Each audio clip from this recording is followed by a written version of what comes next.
बिहार चुनाव के बाद अब एसआईआर को लेकर बंगाल और साथ ही साथ उत्तर प्रदेश में भी राजनीतिक प्रतिक्रियाएं तेज हो गई हैं। अब जो प्रतिक्रिया सामने आई है वो लखनऊ से सामने आई है।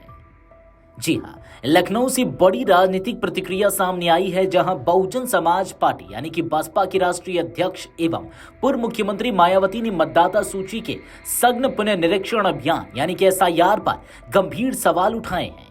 उन्होंने साफ कहा कि बसपा इस अभियान का विरोध नहीं करती, लेकिन इसकी समय सीमा बेहद कम होने के कारण बूथ लेवल अधिकारियों पर भारी दबाव है।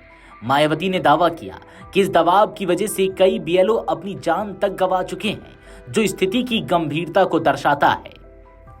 उन्होंने कहा कि जब उत्तर प्रदेश में लगभग 15.40 करोड़ मतदाता हैं, तो इतनी विशाल आबादी वाले राज्य में एसआईआर जैसे महत्वपूर्ण कार्य को जल्दबाजी में करने का निर्णय उचित नहीं है, खासकर जब राज्य में निकट भविष्य में कोई बड़ा चुनाव प्रस्तावित नहीं है। ऐसे में बीएलओ को पर्याप्त समय दिया जाना चाहिए ताकि वे निष्पक्ष, सटीक और त्रुटि रहित मतदाता सूची तैयार कर सके।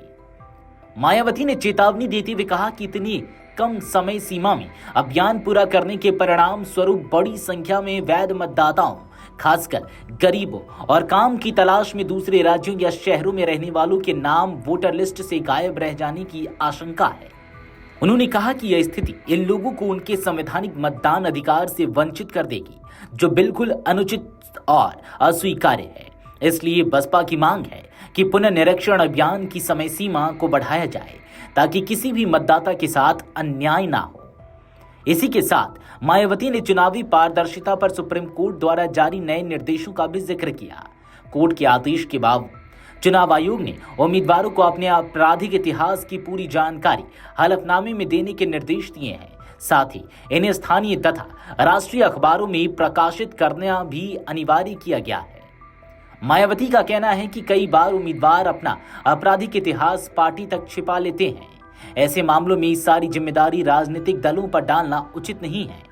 उन्होंने मांगी कि यदि कोई प्रत्याशी गलत जानकारी देता है तो उसकी जवाबदेही सीधे उसी प्रत्याशी पर तय की जाए, ना कि उस राजनीतिक दल पर जिसने उसे टिकट दिया।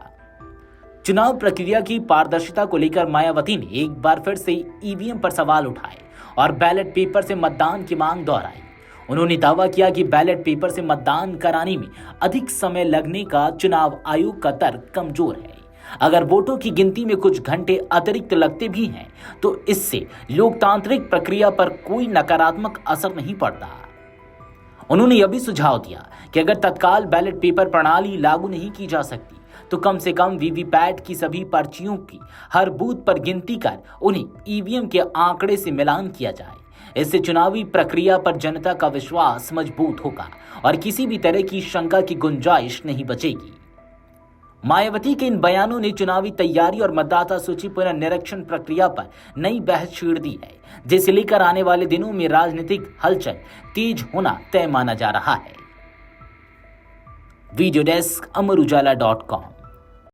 अगर आप ये वीडियो YouTube पर देख रहे हैं तो हमारे चैनल को सब्सक्राइब कर बेल आइकन दबाएं और Facebook पर देख रहे हैं तो हमारे पेज को लाइक करें।